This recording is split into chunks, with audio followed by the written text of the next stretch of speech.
On se propose maintenant la situation suivante. On veut allumer les LED, ensuite les éteindre. Donc, on va garder toujours notre même programme, sauf qu'après avoir envoyé des 1 dans le port B, on va mettre des 0 dans le port B. Donc, revenons à notre programme, on va le modifier.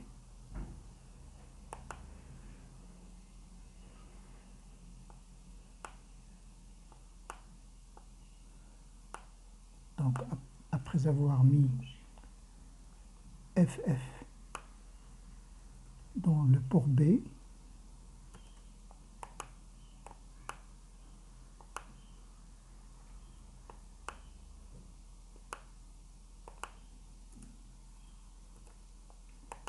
on va cette fois-ci mettre des 0, ça veut dire on va utiliser l'instruction clearF pour B. On va compiler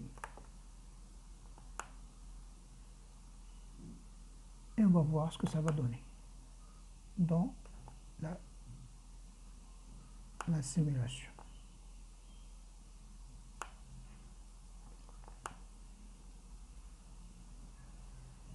Vous voyez maintenant, en principe, les LED sont déjà allumés, mais vu que le microcontrôleur est tellement rapide, on n'a pas vu les LED allumés. Alors, pourquoi? Parce que tout simplement, pour l'exécution, dans ce qui s'est passé, c'est que le microcontrôleur a envoyé FF dans le port B, et ensuite, juste après, il a envoyé des 0 dans le port B. Donc nous n'avions pas le temps pour pouvoir voir est-ce que les LED se sont allumés avant qu'elles s'éteignent. Normalement, ce qu'il va falloir faire, c'est donner un petit temps entre le fait d'allumer les LED et de les éteindre pour pouvoir voir cet effet. On appelle ça temporiser ou bien tout simplement faire une petite temporisation. Alors, moi, toujours dans l'exemple de la temporisation, l'exemple frappant qui me vient à l'esprit, c'est l'exemple du jeu de cache-cache qu'on faisait lorsqu'on était des enfants. Donc, normalement, il y a un enfant qui doit chercher les autres, ils doivent se cacher. Donc, l'enfant, on va l'appeler Saïd pour notre cas, il doit temporiser avant de pouvoir chercher les enfants, c'est-à-dire leur laisser un peu de temps pour qu'ils se cachent. Alors, qu'est-ce qu'il fait lui? Il compte 0, ensuite 1, ensuite 2, ensuite 3, jusqu'à 10. Et à ce moment-là, il se met à chercher les autres.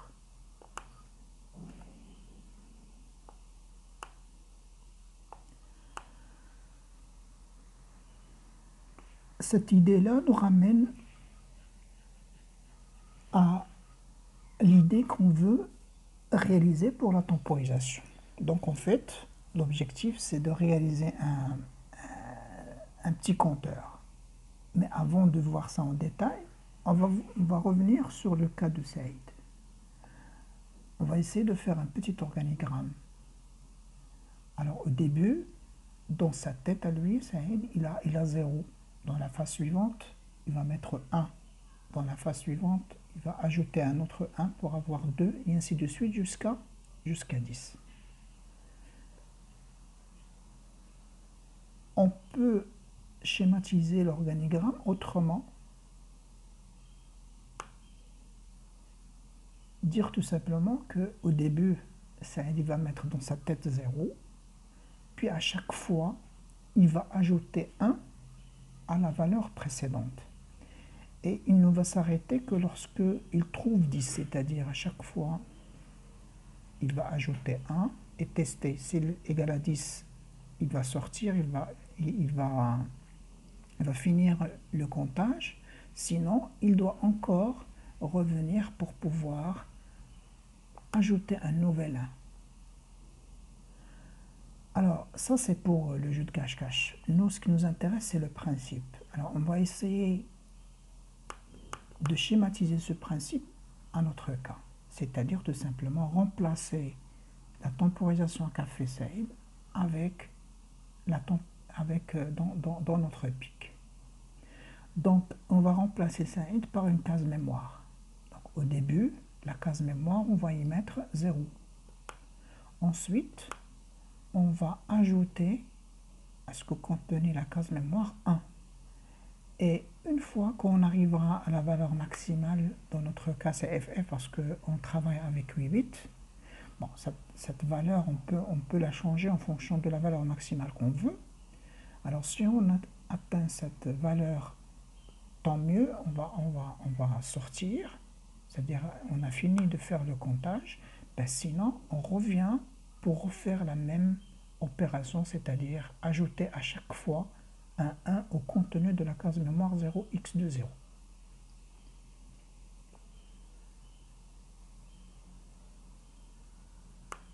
Alors, on peut toujours avoir cette situation-là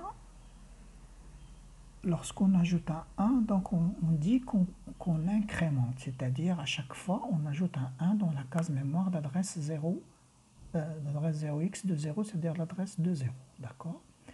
Alors maintenant, incrémenter, lorsque je commence par 0, je peux incrémenter jusqu'à ce que j'arrive à la valeur maximale. Sinon, on peut penser autrement, c'est-à-dire au lieu de commencer de mettre la valeur 0 dans deux zéros et puis après incrémenter, on peut faire l'opération inverse, c'est-à-dire mettre la valeur maximale FF dans 2 zéros, et puis au lieu d'incrémenter, on va cette fois-ci décrémenter, et tout simplement, on ne va s'arrêter que lorsque le contenu de 0x de 0 sera égal à 0, 0.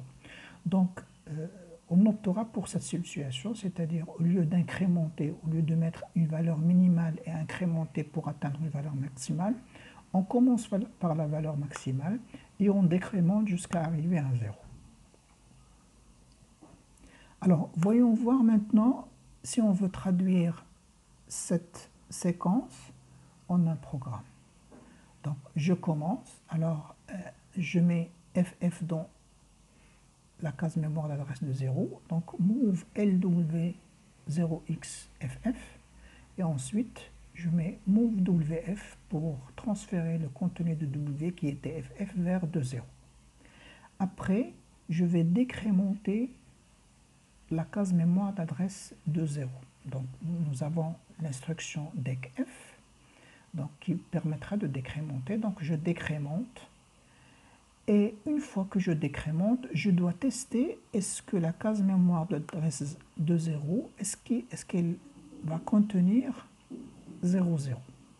Alors, pour ce faire, on va utiliser, pour pouvoir tester est-ce que nous sommes arrivés à 0, ceci revient tout simplement à tester le bit Z du registre statut. Est-ce qu'il est égal à 1? Parce que normalement, le registre Z, c'est un indicateur qui nous permet de savoir est-ce que le résultat d'une opération est égal à 0. Donc, une fois que le résultat d'une opération est égal à 0, ce drapeau, cet indicateur Z, devient égal à 1. Donc, il suffit tout simplement de tester est-ce que ce Z-là est égal à 1 pour savoir que le résultat de l'opération précédente qui était la décrémentation de F est égal à 0. Alors, on teste. Alors, si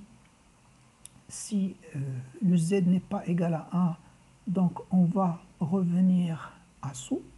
Alors, si Z est égal à 1, ceci dit que le contenu de 2.0 est égal à 0, et du fait, on va terminer cette séquence.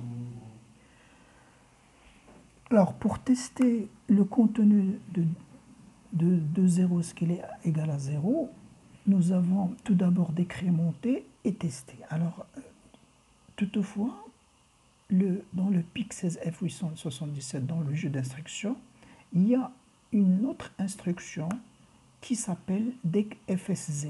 Donc cette instruction-là, il permet de faire et la décrémentation et le test en même temps, c'est-à-dire il décrémente, il permet de décrémenter et tester est-ce que le résultat de z est égal à 1, c'est-à-dire est-ce que le résultat de la décrémentation, est-ce qu'il est arrivé à 0.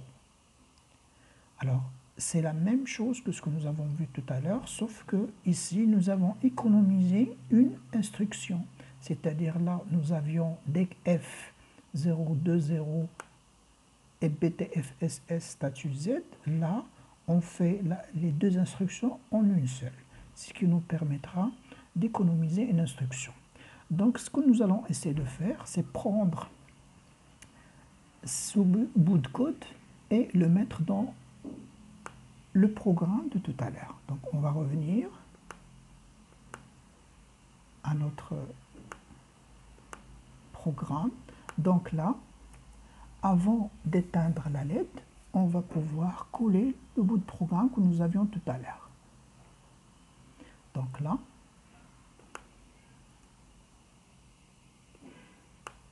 voilà.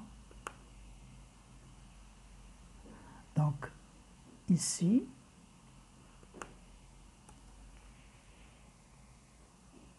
nous avons, on peut ajouter un petit commentaire si vous voulez. Donc là, on a allumé les LED.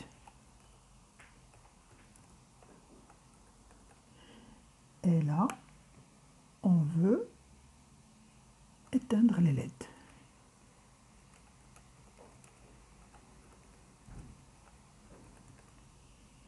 Et entre les deux opérations, nous avons inséré un petit bout de code qui permet de temporiser, c'est-à-dire d'attendre un petit peu.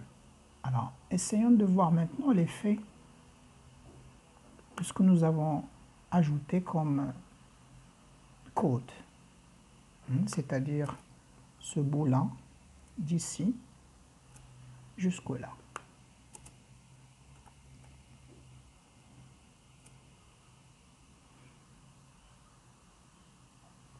On compile. Voilà. J'exécute maintenant.